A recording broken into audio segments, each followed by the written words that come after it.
जय गुरु जी। नमस्ते गुरु जी। गुरु जी महाराज के चरणों में मेरा सादर प्रणाम। संगत जी, गुरु महाराज की असीम दया और कृपा से हम उनके दिव्य ग्रंथ लाइट ऑफ डिविनिटी के हिंदी रूपांतरित ग्रंथ दिव्याभा का पठन कर रहे हैं। इसी पठन को आज आगे बढ़ाते हुए जो सत्संग हम पढ़ेंगे उसका शीर्षक है जीवन मृत्यु के रचयिता। श्रद्धालु की निजी नियति में गुरु जी का हस्तक्षेप, जहाँ पर वे भक्त को उन विपदाओं से बचाते हैं जिनका उसे ज्ञान नहीं हो, और यह करने के लिए उसके कर्मों का निवारण समझना सरल नहीं है। साथ ही उसके बुरे कर्मों को समाप्त करने में सर्वशक्तिशाली के कृत्य, जीवन और मृत्यु पर उनका अधिकार सिद्ध करते हैं। दुष्ट आत्मा बनाम गुरु ऊर्जा। नरेंद्र ढंड अब अहमदाबाद स्थित जनरल इलेक्ट्रॉनिक में कार्यरत के परिवार को एक विचित्र समस्या थी। उनकी पत्नी के शरीर में एक शक्तिशाली दुष्ट आत्मा ने प्रवेश कर लिया था। उनकी मां पटियाला में नव वर्ष के अवसर पर गुरुजी से मिली और उनका एक चित्र लेकर घर आई। परिवार ने पंचकुला में गुरुजी से भेंट करनी चाही, किंतु यह संभव नहीं हो सका। वे मनसा देवी चले गए। महिलाओं का सरलता से हर बात पर विश्वास करने के लिए नरेंद्र ने उन पर व्यंग कसा कि हर ईंट के पीछे 2 गुरु मिल जाएंगे। अंततः परिवार को चंडीगढ़ में शिवरात्रि के अवसर पर गुरु दर्शन के सौभाग्य प्राप्त हुए। नरेंद्र ने अनेक सत्संग सुने और गुरुजी को यह कहते हुए भी सुना कि जो भी श्रद्धा से आया है वे उसके घर अवश्य जाएंगे। अगले दिन प्रातः 4:30 बजे यह शब्द सत्य सिद्ध हुए, जब उनके शयन कक्ष का द्वार खुला और नरेंद्र ने गुरुजी की छाया देखी। गुरुजी ने घर पर अपने आने के प्रमाण भी छोड़े। घर की सफाई करते समय दंपति को कुछ स्वर्ण के अति महीन तार मिले। उनको यह पता नहीं था कि ये क्या है, परंतु अगले 20 दिन तक घर में वे उन्हें उठाते रहे। ये वही तार थे जो गुरुजी के वस्त्रों में सज्जित बेल बूटों में लगते हैं। नरेंद्र ने गुरुजी से मिलने का निश्चय किया और एक शनिवार को उनसे मिलने चंडीगढ़ गए। उन्होंने गुरुजी से अपनी पत्नी की समस्या का उल्लेख किया तो गुरुजी ने कहा कि उन्हें आशीर्वाद मिल गया है। नरेंद्र निराश हो गए। वे सोच रहे थे कि गुरुजी ने उनसे उनकी समस्या के बारे में क्यों नहीं पूछा या उनसे और अधिक बात क्यों नहीं करी। उस समय तक वे गुरुजी द्वारा उच्चारित शब्दों की पूरी शक्ति से अनभिज्ञ थे। उनकी कथन सत्य वचन है, भले ही कितने भी अनौपचारिक रूप से किसी भी समस्या का निवारण करने के लिए कहे गए हों। नरेंद्र फिर गुरुजी के जन्म स्थान डुगरी गांव गए। वहां से वह यादगार के लिए गुरुजी के घर से एक ईंट ले आए। उस ईंट को धोकर उन्होंने अपने घर में पूजा स्थान पर रख दिया। उसी रात्रि को उन्हें एक स्वप्न आया। उन्होंने देखा कि वह नारी आत्मा जो उनकी पत्नी के शरीर में थी, उसने अब उनके शरीर में प्रवेश कर लिया है। उनके मुख से वह बोली कि उसे कभी भी वश में नहीं किया जा सकता था, परंतु घर में रखी हुई वह ईंट इतनी शक्तिशाली है कि अब वह वहां पर एक पल भी और नहीं रह सकती है और वह इसी समय घर छोड़कर जा रही है। परिवार की समस्या हल हो गई थी। गुरुजी के घर से लाई हुई उस ईंट के कारण। वह एक ईंट नरेंद्र के उस परिहास कि हर ईंट के पीछे 2 गुरु मिल जाते हैं का मुंह तोड़ जवाब था। अथाह प्रयत्न करने पर भी अगले दिन नरेंद्र को वह पूरा स्वप्न याद नहीं रहा, किंतु गुरुजी ने उसके मन की सभी शंकाएं यह कहकर दूर कर दी कि उन्हें एक ईंट के माध्यम से कृपा हुई थी। फिर गुरुजी ने सदा की भांति थोड़े से वाक्यों में गुरु की प्रवृत्ति का रहस्य उद्घाटन कर यह कह दिया कि गुरु को कुछ भी बताने की आवश्यकता नहीं है। गुरु को इस स्तर तक मत गिराओ। गुरु को तुम्हारी समस्या का आभास है और वे उसका हल निकाल देंगे। बार बार गुरुजी के ये शब्द सत्य सिद्ध हुए हैं। नरेंद्र की बेटी का उद्धार। जनवरी 1998 में नरेंद्र अपने भतीजे की पहली लोड़ी पर होने वाले समारोह के लिए उपले लाने डुगरी गए। वे गुरुजी की मां से मिले उन्होंने उन्हें 1 बोरी उपले ले जाने के लिए कहा, किंतु वे अपनी कार में केवल 5 उपले लेकर वापस आ गए। 3 दिन के पश्चात माताजी गुरुजी के पास दिल्ली में थीं। गुरुजी ने उनसे प्रश्न किया कि क्या कोई उपले लेने आया था। माँ को नरेंद्र का नाम पता नहीं होने के कारण उन्होंने कहा कि चश्मा पहने हुए एक युवक आया था और वे कुछ उपले अपनी कार में रखकर ले गया था। जब गुरुजी ने पूछा क्या बोरी भरकर उपले दिए थे, तो माँ ने नकारात्मक उत्तर दिया। फिर गुरुजी जैसे अपने आप से बात करते हुए बोलने लगे कि होगा या नहीं होगा। यह उन्होंने 2 बार दोहराया। फिर वह बोले, जब होगा वो देख लेंगे। शीघ्र ही नरेंद्र की पत्नी गर्भवती हो गई। उसके 8वें मास में नरेंद्र ने नवजात शिशु को लपेटने के लिए गुरुजी से उनके वस्त्रों के लिए अनुग्रह किया। गुरुजी ने मना कर दिया। शल्य क्रिया के द्वारा नरेंद्र की पत्नी ने एक कन्या को जन्म दिया। जन्म के दिन ही उसके फेफड़ों में संक्रमण हो गया। नरेंद्र ने जब गुरुजी को बताया तो उन्होंने कहा सब ठीक हो जाएगा, किंतु तीसरे दिन उस नवजात शिशु की मृत्यु हो गई।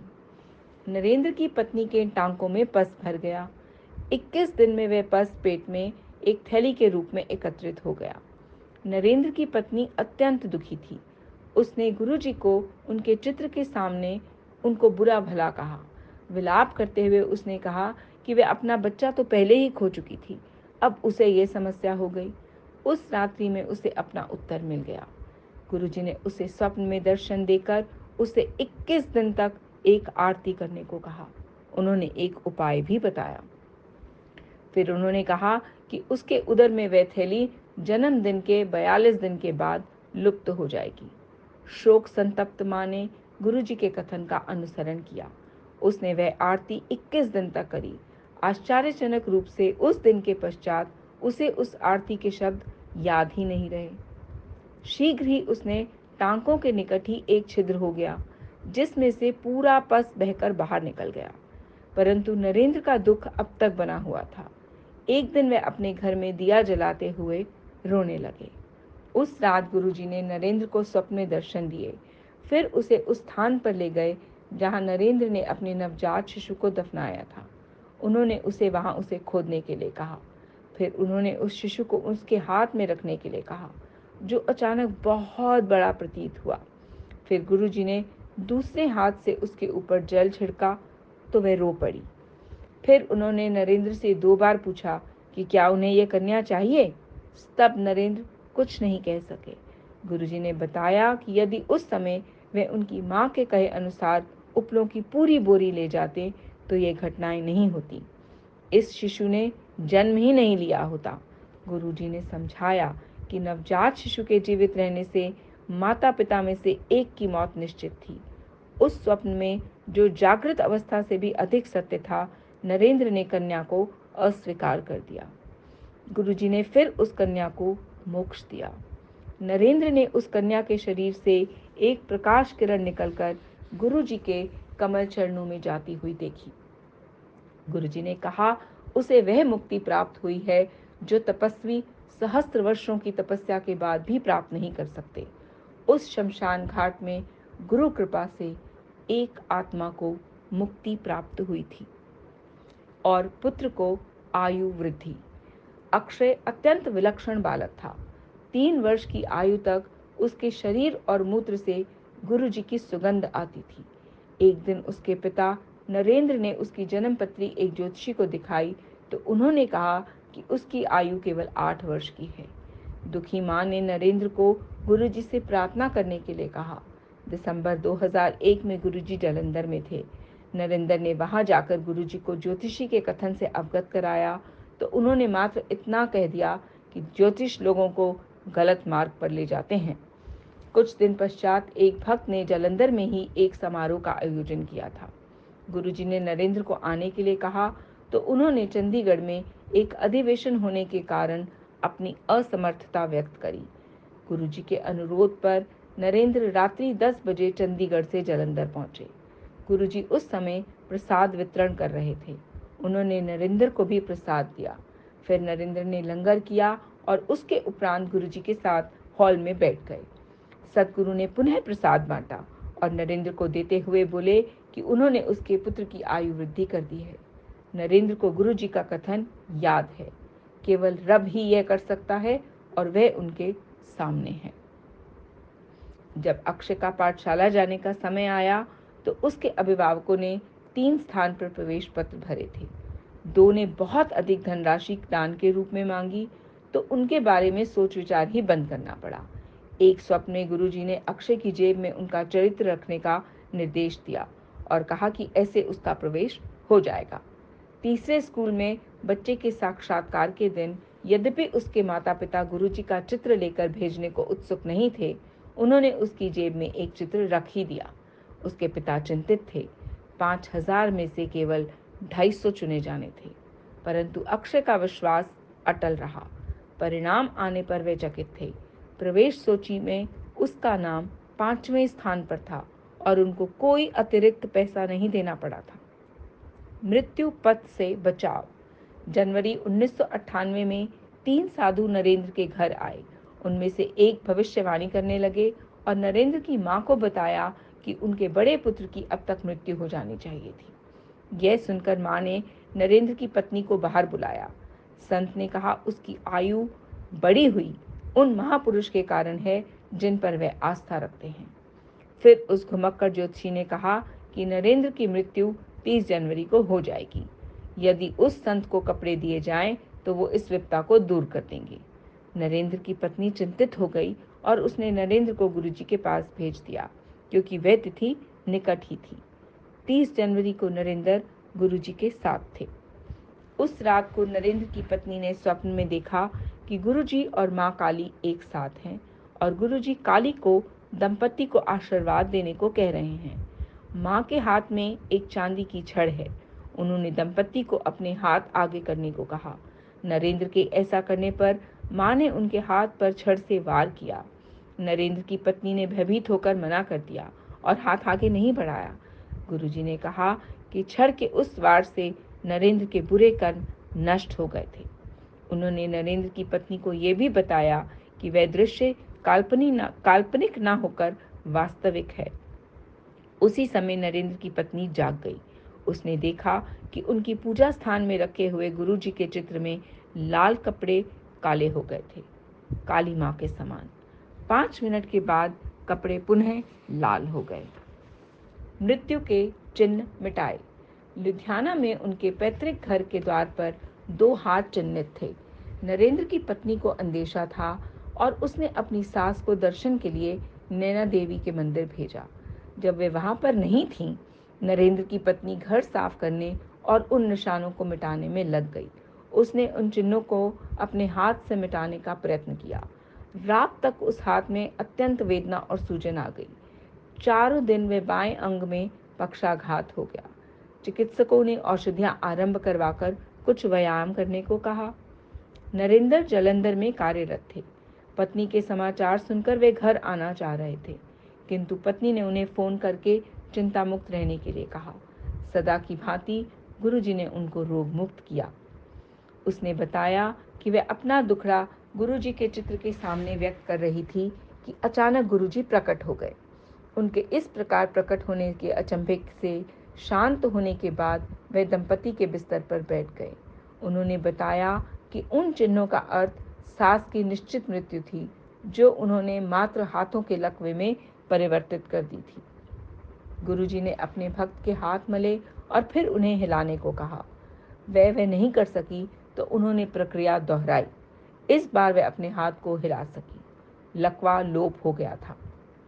गुरुजी ने सलाह दी कि वे अपनी सास से उनके चित्र पर जल डलवाए और इस जल से उन चिन्हों पर छींटे मारे जाएं। छींटे मारते ही वे भूरे से लाल रंग के हो गए। गुरुजी बोले, अब उन्हें आशीष मिला है।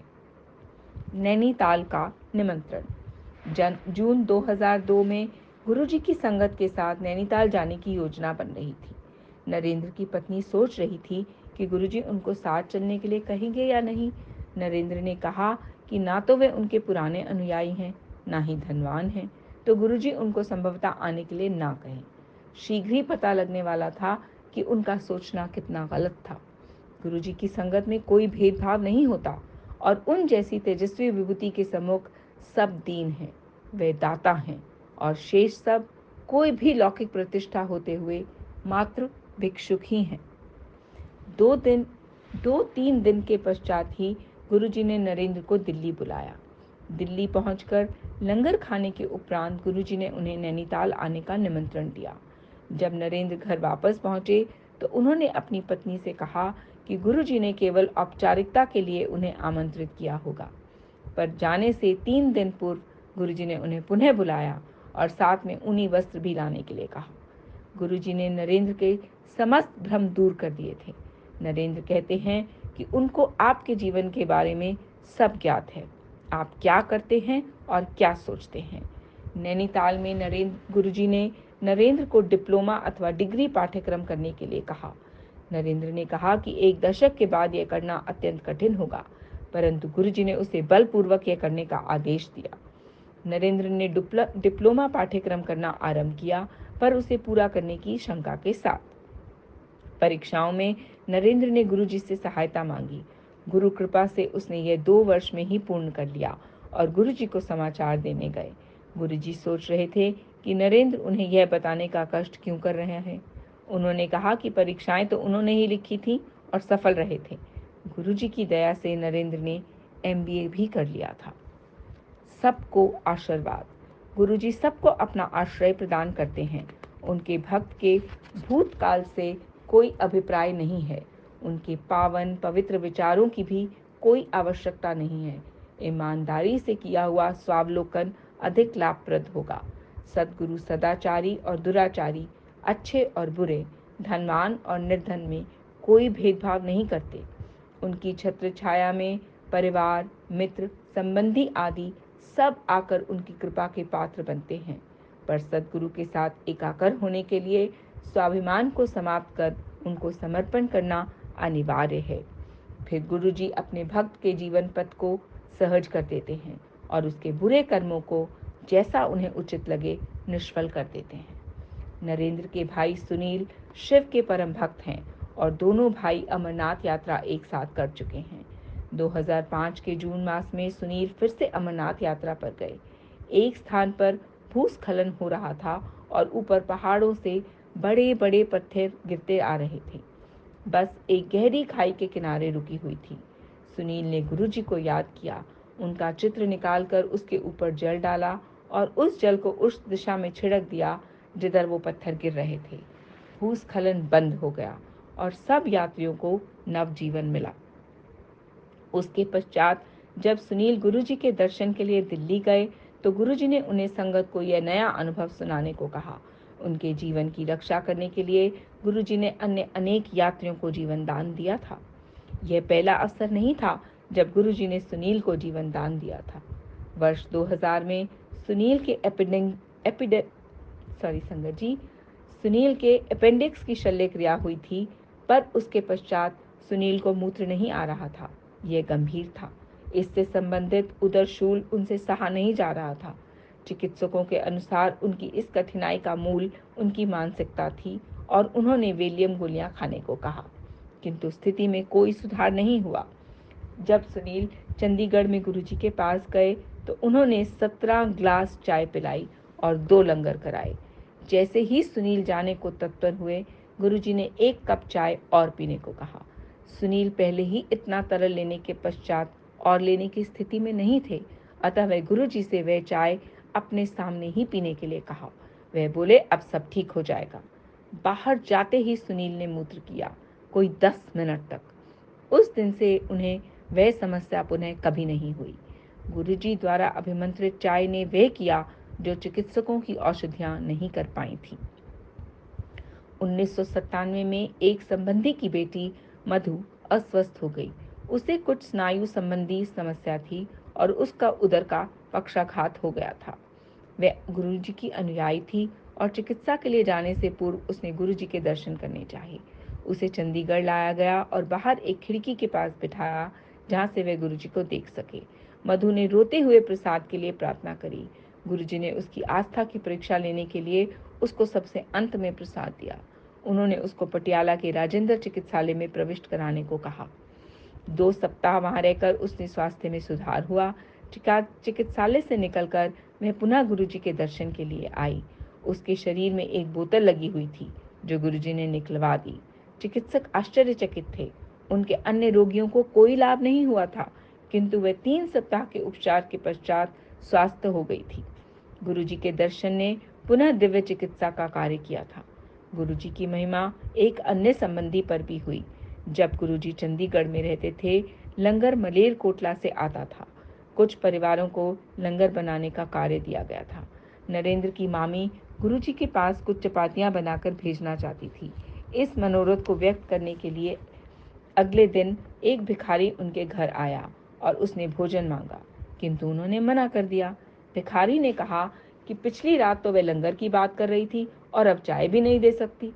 उनको इसका तात्पर्य तब भी समझ नहीं आया और वह उसके लिए चाय और 2 लड्डू ले आईं। भिखारी ने उनसे कुछ भी मांगने के लिए कहा। उनको इस कथन को भी समझ पाने में असमर्थता थी और उनके पास गुरुजी का दिया हुआ सब कुछ है, उन्होंने यह कहा। भिखारी ने तुरंत कल्याण होगा कहा। मामी जी भिखारी को शांति से खाने के लिए देकर छोड़कर घर के अंदर चली गईं। थोड़ी देर के बाद उन्होंने देखा कि भिखारी चला गया और ग्लास वहीं पर रखा हुआ था। भिखारी के अचानक अदृश्य होने से सामान्यतः वह पैसे मांगे बिना नहीं जाते थे। उनको आभास हुआ कि गुरुजी ही उस वेश में आए होंगे।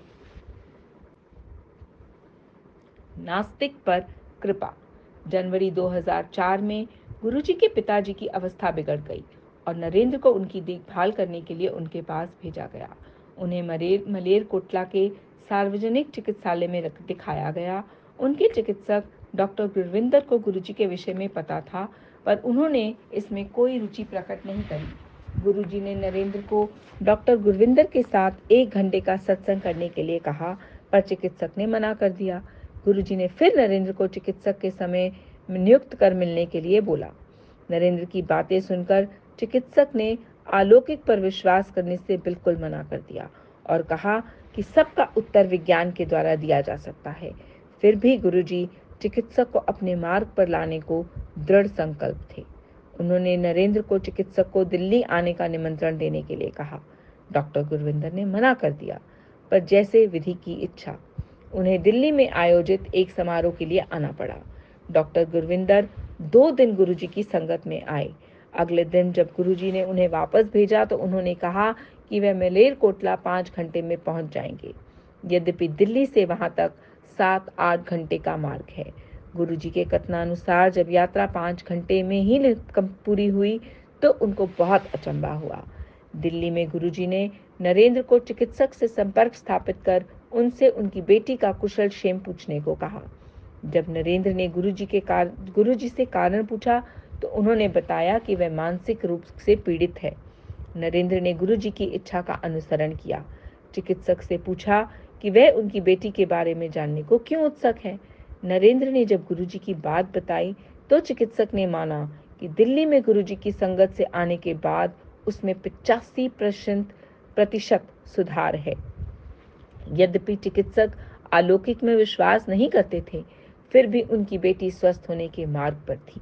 अगले सप्ताह वह फिर गुरुजी के दर्शन के लिए दिल्ली आए। शीघ्र ही उनकी बेटी पूर्ण रूप से स्वस्थ हो गई। नरेंद्र को गुरुजी से मिलने के पश्चात कुछ अभूतपूर्व आध्यात्मिक अनुभव भी हुए हैं। उनमें उन्हें न केवल गुरुजी के अलौकिक रूप के दर्शन हुए, उनकी धार्मिक प्रवृत्तियों में भी परिवर्तन हुआ है। स्पष्ट है कि ऐसे अनुभव करवाकर सद्गुरु अपने भक्त को अध्यात्म रत्न देकर उसे सही राह पर लाने की चेष्टा करते हैं। अमरनाथ, मैं ही शिव हूँ। नरेंद्र बचपन से शिव के भक्त रहे हैं। वे माला जपने और अमरनाथ, जहाँ पर बर्फ का शिवलिंग है, जाना पसंद करते थे। गुरुजी से मिलने के पश्चात वे अपने भाई सुनील के साथ पुनः उस पवित्र स्थान पर गए। जब वे दोनों गुफा के अंदर जाने के लिए पंक्ति में खड़े हुए, नरेंद्र को दिव्य स्वप्न होने लगा। गुरुजी की संगत का पूरा दृश्य उसकी आंखों के सामने होता हुआ गुजरा। चाय प्रसाद आए हुए भक्तों में बांटा जाता, हॉल में गूंजती हुई शब्द कीर्तन की मधुर वाणी और पेट भर लंगर, भक्तों द्वारा सुनाए सत्संग जिनमें वे अपनी निजी जीवन में हुए चमत्कारों का वर्णन करते। देर शाम को पंजाबी गानों, पुराने संगीत, या गजलों से वातावरण भर जाता। ये सब याद करते हुए नरेंद्र के मन में प्रश्न उठ खड़ा हुआ कि गुरुजी कौन है। उनके मन में यह प्रश्न आने की देर थी कि शिवलिंग से उसके ऊपर की दिशा में किरणें निकलीं और वह उसके ऊपर 1 फुट के वृत्त में फैल गईं। उसमें नरेंद्र को शिव के दर्शन हुए, जिन्होंने गुरुजी की छवि बना ली और पुनः शिव की आकृति में आ गए। नरेंद्र के कान में एक ध्वनि गूंजी, मैं शिव हूँ, मैं सब कुछ हूँ। पूरी गुफा में गुरुजी की गूंज फैल गई, जिसका आनंद नरेंद्र के छोटे भाई सुनील ने भी उठाया। उसी दिन उनके लुधियाना वाले घर में उनकी पत्नी को भी एक स्वप्न आया। उसने गुरुजी को हाथ में त्रिशूल लिए नंदी पर बैठे हुए देखा। केवल 3 माह तक गुरुजी के पास जाने के पश्चात सर्वकर्ता गुरुजी ने भक्त को अपने वास्तविक रूप से परिचय करा दिया था, शिव। गुरुजी ने एक अन्य अवसर पर अपना परिचय दिया। नरेंद्र परिवार सहित समराला के निकट शिवलिंग के दर्शन करने गए थे।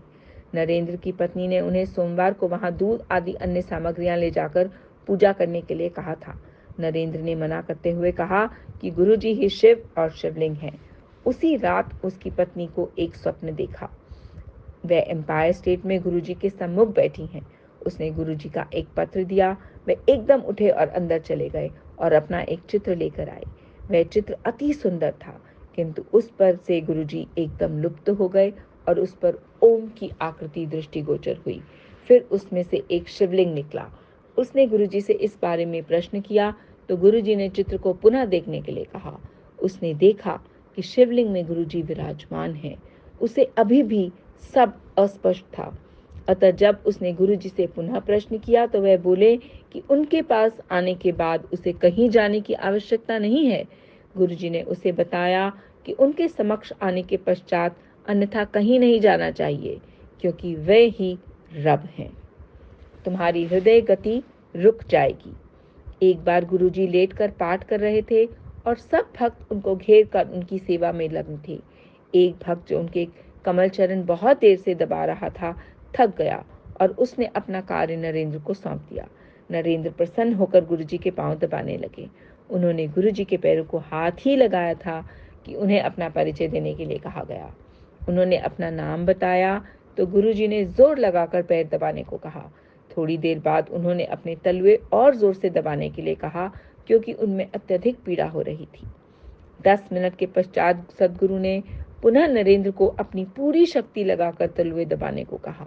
उन्होंने वैसा ही किया। गुरुजी के पैर के अंगूठे से अमृत प्रवाह होने लगा, जैसे गाय दूध देती है। गुरुजी के पैर के आसपास 1 फुट तक का क्षेत्र उससे गीला हो गया। गुरुजी ने नरेंद्र को कहा, अब देखो गुरु कौन है, और उसका पूर्ण शरीर अमृत से भरा हुआ है। इसी प्रकार जब नरेंद्र ने गुरुजी को उनका वास्तविक रूप दिखाने के लिए विनती करी तो उन्होंने नम्रता पूर्वक मना कर दिया।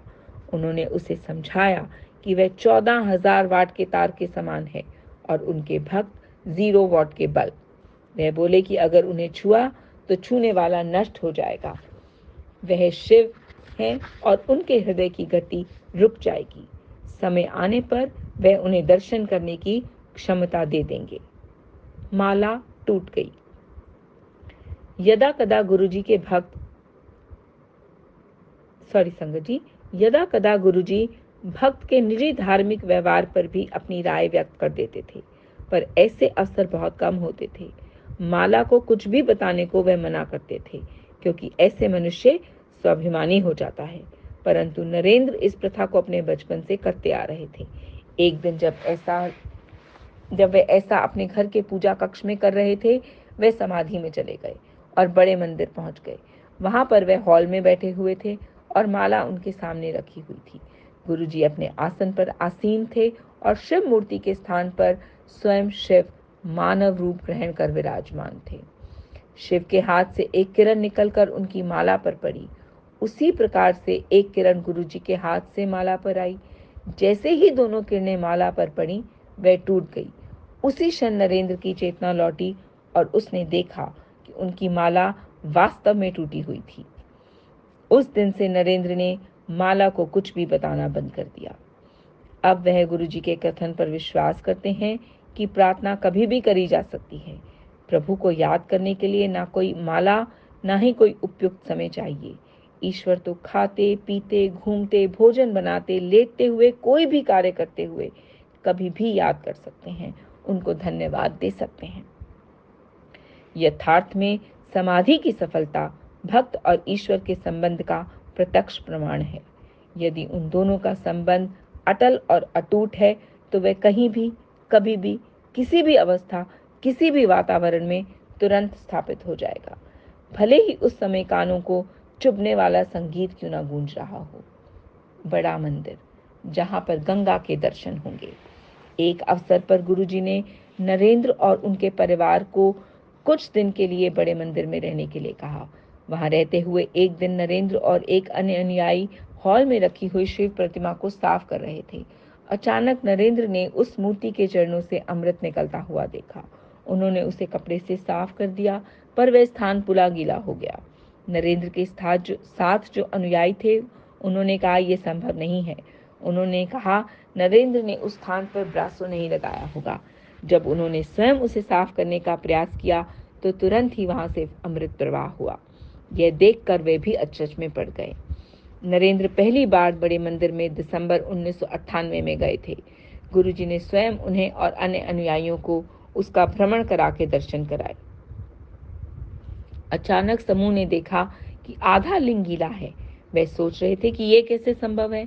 उनके ऐसा सोचते ही गुरुजी तुरंत बोले कि उस पर अमृत वृष्टि हो रही है। उन्होंने भविष्यवाणी करी कि एक दिन गंगा नदी स्वयं आकर इस लिंग को दुग्ध स्नान कराएगी।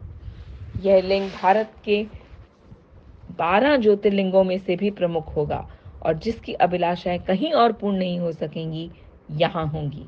गुरुजी के इस कथन के एक सप्ताह पश्चात एक अन्य अनुयायी श्री सिंगला ने स्वप्न देखा कि गंगा इस लिंग को अपने जल से स्नान करा रही हैं। राधा कृष्ण के दर्शन। 2006 में नरेंद्र का परिवार मथुरा कृष्ण भक्तों के पावन स्थल पर तीर्थ यात्रा के लिए जाना चाह रहा था, किंतु अथक प्रयास करने पर भी वह उनकी योजनाएं क्रियान्वित होने से रह जाती थीं। प्रत्येक अप्रैल 2006 तक ऐसा ही चलता रहा। इसी समय परिवार बैसाखी के अवसर पर बड़े मंदिर में आया। गुरुजी ने नरेंद्र की पत्नी को स्वप्न में दर्शन दिए और उसको अपने कमल चरण दबाने के लिए कहा। उनके पैर दबाते हुए सतगुरु के चरणों में से एक कृष्ण की मूर्ति प्रकट हुई। उन्होंने उसे वह उनके पेट पर रखने के लिए कहा। जब उसने ऐसा किया तो वो पेट के अंदर जाकर अंतर ध्यान हो गई। फिर गुरुजी अपने कक्ष में गए और नरेंद्र की पत्नी ने देखा कि वह एक मंदिर में परिवर्तित हो गया है, जहां पर राधा कृष्ण का एक विशाल चित्र था। वे भक्त जो वृंदावन जाकर कृष्ण की प्रतिभा देखना चाह रही थी, यह देखकर गुरुजी से स्पष्टीकरण मांगा। गुरुजी ने प्रश्न के उत्तर में दिए कि क्या उसे दर्शन हुए? वृंदावन जाने की कोई आवश्यकता नहीं है, सब कुछ इधर ही है। नरेंद्र ने एक घटना का और वर्णन किया, जिसमें गुरुजी ने अपनी वास्तविकता प्रकट करी थी। एक स्वप्न में नरेंद्र को एक हॉल में ले जाया जाता है। गुरुजी उसे बुलाकर 3 बार उसके कान खींचते और फिर मस्तक के मध्य के स्थान को 3 बार छूकर कहते हैं, कल्याण हो गया। कुछ दिन के पश्चात नरेंद्र ने देखा कि गुरुजी के लॉकेट पर, जिसे वे सदा पहने रहते हैं, ओम और शेषनाग की छवि अंकित है। वह अभी भी नरेंद्र के लॉकेट पर देखी जा सकती हैं। नरेंद्र ने इसका उल्लेख गुरुजी से किया तो वह बोले कि केवल भगवान यह कर सकते हैं। कोई और अपने को ईश्वर कह सकता है क्या? वह ही परमात्मा है और यथार्थ में विधाता वही हैं। उनका रूप रहस्यात्मक और आश्चर्यजनक है। नरेंद्र उनसे उनकी जूतियां प्राप्त करने की घटना का उल्लेख करते हुए कहते हैं कि वे 3 आकार की हैं, 6, 7 और 8, और गुरुजी उन तीनों को पहना करते हैं। कई अन्य अनुयायियों ने भी गुरुजी के विभिन्न रूपों को देखा है। ऐसा केवल वही कर सकता है जिसने भौतिक पर विजय प्राप्त कर ली हो, जो माया से उच्च है, प्रकृति जिसके चरणों में निवास करती हो और उसका स्वामी हो जो शिव है, जिसका कोई आदि, मध्य या अंत नहीं है, जिसने काल समय से पूर्व जन्म लिया हो और जिसने गुरुजी के रूप में मानव जाति का कल्याण करने के लिए अवतार लिया हो। वह प्रेम सहित अपने भक्तों का संरक्षण करते हैं, उन्हें कभी भी अयोग्य होने का आभास नहीं होने देते और सदा अपने भीतर छिपी हुई दिव्यता को खोजने की प्रेरणा देते हैं। जय गुरु जी, शुक्राना गुरु जी। संगत जी, यह सत्संग नरेंद्र ढंड अंकल अहमदाबाद द्वारा कथित है। इस सत्संग को पढ़ते वक्त हुए अशुद्ध उच्चारण और भूलों के लिए मैं गुरु महाराज और आप सबसे क्षमा प्रार्थी हूँ। जय गुरु जी, प्रणाम गुरु जी।